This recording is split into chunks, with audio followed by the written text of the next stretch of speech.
Hello mga ka-amer, so yun na nga, nag-order tayo ng car stereo sa Lazada. So ayan, dumating na rin guys. So yan, box natin ngayon. Ayan, so mag-unboxing tayo. I-check natin kung legit ba talaga yung nabili natin na car stereo. Bumili pala tayo ng car stereo guys kasi nasira yung car stereo natin. So medyo luma na kasi yun siya. So papalitan natin ngayon ng bago para maganda yung quality ng music natin, and then yung ating back camera or yung sa rear camera natin. So ayan, bubuksan na natin, then i-check natin kung legit ba itong nabili natin.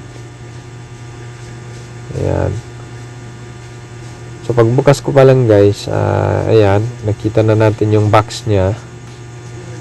And then meron siyang mga wires. Ayan, so camera yan siya guys. Yan yung camera niya sa likod.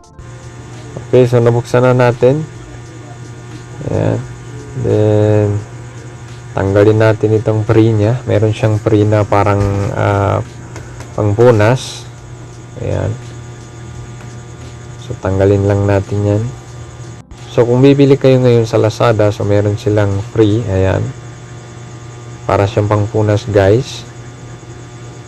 Ayan, so okay. And then ito na yung car stereo natin. And then ngayon bubuksan natin para ma-check natin kung legit yung nasa loob. Ayan, so kasama ko pala yung anak ko dyan guys. Ayan, and then ayan, nabuksan na natin.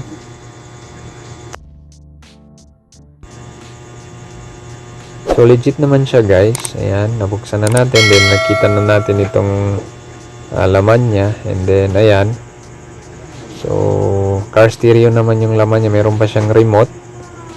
Ayan, then mamaya ipapakabit natin. I-check natin kung legit talaga or gumagana talaga siya. So mamaya kakabit na natin dun sa ating sasakyan. Okay, so samahan nyo ako mamaya. After 1 hour, so pumunta tayo sa mekaniko, and then pinakabit na nga natin. So yan yung luma guys. So sirang-sira na talaga siya. Gumagana pa rin siya guys, pero hindi na nakikita yung screen niya. Nag black screen na talaga siya kasi luma na talaga siya. And then same pala yung binili ko, parehas lang sila. Ayan, so dinikit na nila. Okay, yan na yung bago natin ngayon, and then mamaya iti-test natin kung gumagana ba siya or hindi.